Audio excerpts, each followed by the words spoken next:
మెదక్లో జరిగిన రెండు వర్గాల ఘర్షణకు కాంగ్రెస్ పార్టీకి ఎలాంటి సంబంధం లేదని నిజాంపేట మండల కాంగ్రెస్ నాయకులు అన్నారు. ఈ సందర్భంగా వారు మంగళవారం విలేకరుల సమావేశంలో మాట్లాడుతూ గత 1000 సంవత్సరాలుగా అన్నదమ్ముల్లా కలిసిమెలిసి ఉంటున్న జాతుల మధ్య ఇలాంటి సంఘటనలను కాంగ్రెస్ పార్టీ ప్రక్షాళనలు ఖండిస్తున్నామన్నారు.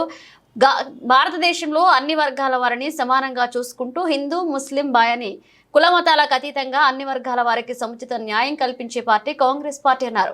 గత 1000 సంవత్సరాలుగా మెదక్లో జరగని అల్లర్లు బీజేపీ ఎంపీ అభ్యర్థి రఘునందన్ రావు గెలిచిన తర్వాతనే అల్లర్లు జరుగుతున్నాయని కుల మతాల మధ్య చిచ్చు పెట్టడం జరుగుతుందన్నారు. మొన్న మెదక్లో జరిగిన సంఘటన ఏదైతే ఉందో హిందూ ముస్లింలను రెచ్చగొట్టే విధంగా ఏదైతే ఎమ్మెల్యే గారు ప్రవర్తించారని చెప్పేసి బీజేపీ నాయకులు విమర్శించారో దాన్ని మేము అన్ని వర్గాల ప్రజల నుంచి కూడా మేము కాంగ్రెస్ పార్టీ నుంచి ఖండిస్తున్నాము.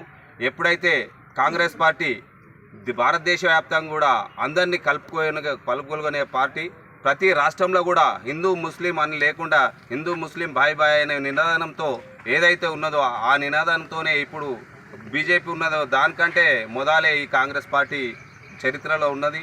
దాన్ని గుర్తించి ఏదైతే విమర్శించే నాయకులు ఎవరైతే ఉన్నారో వాళ్ళు ఒక ఎమ్మెల్యే గారిని విమర్శించడం నైతికంగా మీరే మీ ఆత్మవిమర్శ చేసుకోండి. ఏదో రౌడీల్లాగా ప్రవర్తించిండ్రు, రౌడీల్లాగా చేసిండ్రు అనే బాధ్యతకే మీ విజ్ఞతకే వదిలేస్తున్నాము. ఏదైతే మైనంపల్లి గారి కుటుంబం ఉన్నదో గతంలో వాణి గారు కూడా ఎమ్మెల్యేగా పోటీ చేసిర్రు. మీకంటే మొదలే రాజకీయంలో ఉన్న కుటుంబం వాళ్ళది. ఏదైతే మీరు ఉన్నారో ఇప్పుడు విమర్శించడం కాదు, దాన్ని మీరు మీ విజ్ఞతకే వదిలేస్తున్నాం. నిజాంపేట మండల పార్టీ కాంగ్రెస్ పార్టీ నుంచి అన్ని గ్రామాల నుంచి కూడా మీరు అయితే విమర్శించారో ఆ విమర్శను మీరు నైతికంగా మీరే ఆత్మవిమర్శ చేసుకోవాలని చెప్పేసి మేము ఖండిస్తున్నాం. నిజాంపేట మండలంలో మరి మండల వ్యాప్తంగా మరి కాంగ్రెస్ కార్యకర్తలను కలిసి ఈరోజు మరి సమావేశం ఏర్పడడం జరిగింది. మరి ఈ యొక్క బీజేపీ పార్టీలో గెలిచినటువంటి రఘునందన్ రావు ఎంపీ గారు గెలిచిన తర్వాత మరి మెదక్ జిల్లాలో ప్రశాంతమైన వాతావరణం ఉన్నటువంటి సమయంలో మరి అలజడులు సృష్టిస్తూ మరి మత కల్లోలం లేపడంలో మరి అనేకమైనటువంటి ఇబ్బంది గురుతుంది.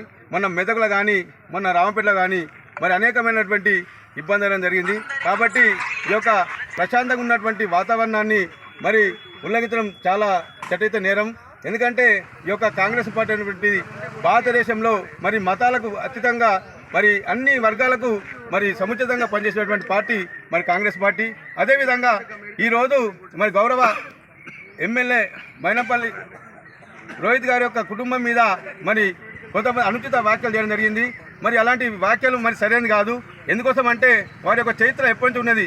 ఇలా చెప్పినట్టు గతంలో మరి ట్యాంకర్ల ద్వారా కూడా గ్రామాలలో నీటిని అందించినటువంటి చరిత్ర మరి మైనంపల్లి కుటుంబానికి ఉన్నది. అదేవిధంగా బోర్డులు వేయడం కానీ, స్కూళ్ళల్లో పాఠ్యపుస్తకాలు కానీ, మరి ప్లేట్లు కానీ అనేక విధాలుగా మరి పుస్తకమటలు కానీ మరి ఆర్థికంగా వెనుకబడిన వారికి ఆర్థిక సంబంధించినటువంటి వ్యవస్థ మరి మైనంపల్లి కుటుంబానికి ఉన్నది. మరి ఇలాంటి మరి మైనంపల్లి అనేటువంటి వ్యక్తి వచ్చిన తర్వాతనే మరి శాంతి భద్రత లేనటువంటి మాటలు అది తప్పు. ఆ మాట వెంటనే వెనక్కి తీసుకోవాల్సిన అవసరం ఉన్నది. ఎందుకంటే వారి కుటుంబంతో కూడా నువ్వు కొన్ని రోజులు వాళ్ళు స్నేహం చేసినావు కాబట్టి ఆనాడు నీకు తెలవలేదా? ఈ విధంగా నువ్వు మాట్లాడడం సరైనది కాదు. దాని మాట వెంటనే నేను వెనక్కి తీసుకోవాలని డిమాండ్ చేస్తున్నాము. దీనికి తక్షణమే క్షమాపణ చెప్పాలని నేను ఈ సభముఖంగా తెలుస్తున్నాను. నిజాంపేట్ మండల్ కాంగ్రెస్ కార్యకర్తల మనోభిష్టం మేరకు మెదక్ జిల్లాలో జరుగుతున్నటువంటి ఘోరమైన సంఘటనలో ఈరోజు నిజాంపేట మండలం నుంచి కాంగ్రెస్ కార్యకర్తలమందరము ఏకగ్రీవంగా మేము ఖండిస్తూ ఉన్నాం.